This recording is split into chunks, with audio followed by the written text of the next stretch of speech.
entre Nazareth et Capernaum, où Jésus se rendait si souvent. Alors après avoir repris la voiture, on a passé par Tibériade, et en longeant le lac de Galilée, j'ai regardé à nouveau ces falaises, et peu à peu j'ai été persuadé que c'était le passage naturel au temps de Jésus et dans l'ancien temps. Alors j'ai pris une carte et j'ai regardé les itinéraires de Jésus. Alors je découvre, en rouge même, que Jésus passait par cette vallée. Et même que cette vallée portait un nom, la vallée des pigeons. Alors, j'ai décidé avec mon épouse d'aller dans cette vallée des pigeons. Et ça a été une des journées les plus belles, les plus remplies d'émotions en Israël. Il a fallu chercher, bien sûr, un petit village arabe, et nous avons commencé de remonter cette vallée. C'était très impressionnant. D'abord ces falaises, et puis des grottes naturelles qui sont là. Et ensuite un petit filet d'eau qui descend cette vallée profonde, des arbustes, et puis aux merveilles des pigeons. Des pigeons qui étaient là, qui passaient d'une grotte à l'autre. Et là, nous avons été remplis d'émotions. On avait l'impression que le temps s'était arrêté. Moi, j'avais des larmes dans les yeux, mon épouse aussi. On avait l'impression que Jésus allait apparaître avec ses disciples. Et là, nous avons pu entrer en communion avec ce Seigneur, toujours vivant, toujours présent, mais l'imaginer dans son contexte. Lorsque nous sommes redescendus, nous avons trouvé le village qui était le village de Magdala. Et là, je n'ai pas pu m'empêcher de penser à ce récit de l'Écriture, de Marie de Magdala. Il est dit dans l'évangile de Marc, au chapitre 16, « Jésus ressuscité le matin du premier jour de la semaine, apparut d'abord à Marie-Madeleine, Marie de Magdala, de laquelle il avait chassé 7 démons. » J'étais très touché. D'abord parce que Magdala, c'était au pied de la vallée des pigeons, et puis parce que Jésus a pris le temps de s'arrêter pour aider une pauvre femme. Souvent, les hommes importants passent leur chemin, ils ont des rencontres importantes, ils doivent rencontrer des personnages importants. Jésus, lui, s'est arrêté à Magdala.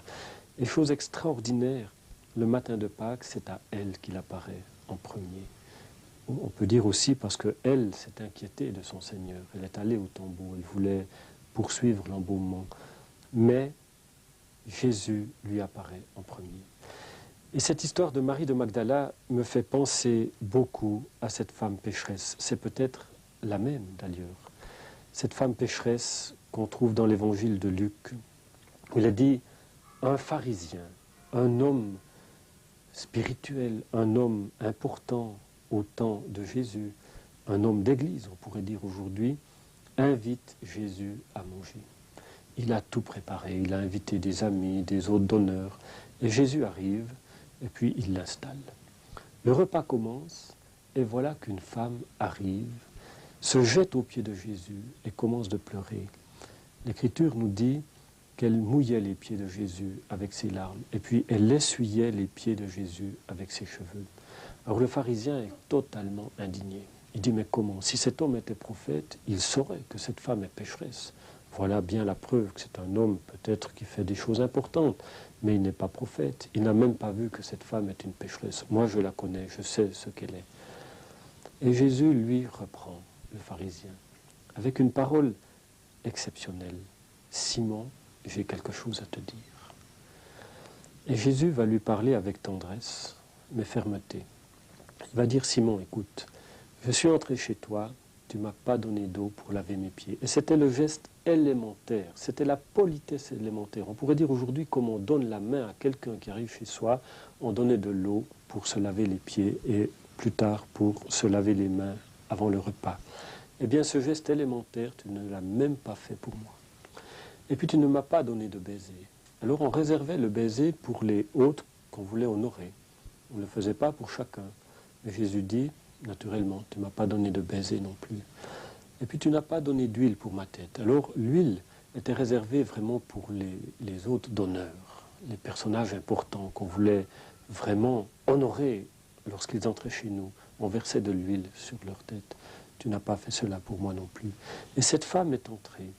Elle a mouillé de ses larmes mes pieds comme pour les laver, ce que tu n'as pas fait. Et puis, elle a embrassé mes pieds. Elle m'a donné ces baisers que toi tu ne m'as pas donnés. Et puis elle a versé de l'huile, du parfum sur mes pieds. Et ça, tu ne l'as pas fait pour moi non plus. Alors je te le dis, ses péchés sont pardonnés. Elle a beaucoup péché, c'est vrai, mais elle s'est humiliée. Elle est venue, elle a demandé pardon, elle a reconnu en moi le Seigneur. Toi, tu as l'impression que tu as peu péché, c'est vrai, par rapport à cette femme, mais tu estimes que tu n'as pas besoin de pardon. Alors je te le dis, ses péchés sont pardonnés. Et il s'adresse à la femme en lui disant, va en paix, ta foi t'a sauvé. Ce récit me bouleverse parce qu'il ne lui a pas fait faire un catéchisme, il ne lui a pas demandé de répéter des confessions de foi. Ce qu'il a vu dans le cœur de cette femme suffisait à Jésus pour lui dire, va en paix, ta foi t'a sauvé. En quittant Tibériade par la route du nord, on arrive à l'emplacement de la ville de Magdala. Flavius Joseph a vécu ici au 1er siècle de notre ère. Il a fortifié cette ville qui, selon lui, comptait 40 000 habitants, plus de 200 barques et possédait même un hippodrome. Lorsque Titus s'empara de Magdala, 6 700 juifs ont péri et 30 000 ont été vendus comme esclaves. Avant l'expansion de Tibériade, Magdala, aujourd'hui un kibboutz prospère, était la ville la plus importante du lac. Le Talmud la cite comme Migdal Nunia, ce qui signifie la tour du poisson. Il subsiste encore les ruines d'une tour protectrice de cet ancien port de pêche. Derrière moi, les restes d'une tour de la ville de Migdal. Migdal veut dire tour, et effectivement, il nous reste les ruines d'une ancienne tour. Ce village est situé sur la rive occidentale du lac de Tibériade. C'était un village de pêcheurs. Et les écrits de Pline, l'historien, mentionnent le poisson du lac séché dans ce village et exporté vers l'Empire romain. Flavius Joseph, dans la guerre des Juifs, mentionne que les habitants de cette ville ne se sont pas rendus à Titus ni à Vespasien et, sortant avec leurs barques sur le lac, feront la guerre aux légions romaines, jusqu'à ce que le lac soit recouvert de sang. Le Nouveau Testament, dans l'évangile de Luc, mentionne une femme, Myriam Mimigdal, qui va suivre Jésus, et cette femme sera libérée de ses 7 démons. En français, son nom, c'est Marie de Magdala, Marie-Madeleine.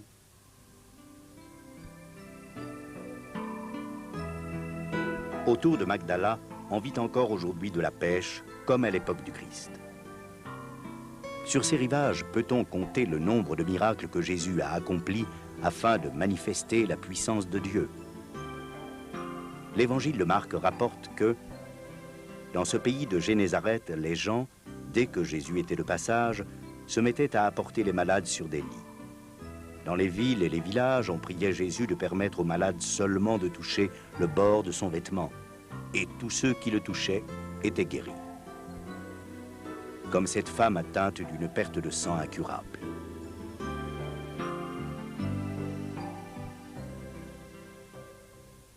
Cette femme hémorroïde, c'est une femme qui perd son sang. Elle perd son sang depuis 12 ans, elle voit tous les docteurs de la terre et aucun n'arrive à le guérir. Et elle perd tout son avoir à force de voir des docteurs parce que non seulement elle perd son sang, c'est-à-dire tout son être, mais elle perd encore son avoir car personne ne réussit à la guérir et elle dépense tout son argent. Et cette femme est complètement désespérée et elle se met en tête, sachant que Jésus, le grand maître, le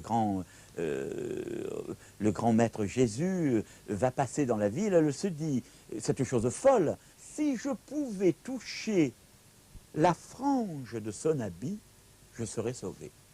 C'est une idée folle. Imaginons que passe la reine d'Angleterre demain et que vous vous dites, moi, je suis malade, j'ai telle maladie inguérissable, si je peux toucher la plume du chapeau d'Élisabeth, je serai guéri. Non mais vous vous rendez compte, il faut être cinglé pour arriver à toucher la plume du chapeau. Mais il ne faut pas croire qu'arriver à toucher l'habit du Christ, c'était facile non plus. Parce que le texte dit bien que quand le Christ va arriver, là, la foule le presse de toutes parts, il était pressé de toutes parts par la foule, comme une grappe de raisin dans le pressoir. Finalement, tout le monde voulait le toucher, l'approcher. C'est quelque chose d'inouï, que bien sûr, on veut tous approcher de Dieu. Et cette femme qui perd son sang, en plus, vous vous rendez compte de l'effort physique colossal qu'elle va devoir faire pour arriver à envoyer la main, et déjà le geste d'envoyer la main, comme il est symbolique ce geste pour arriver à toucher simplement la frange de l'habit du Christ. Ce qu'il faut savoir là aussi, l'hébraïsme nous vous apprend beaucoup de choses. L'évangile de Matthieu dit que la frange, c'est l'évangile de Matthieu qui fait cette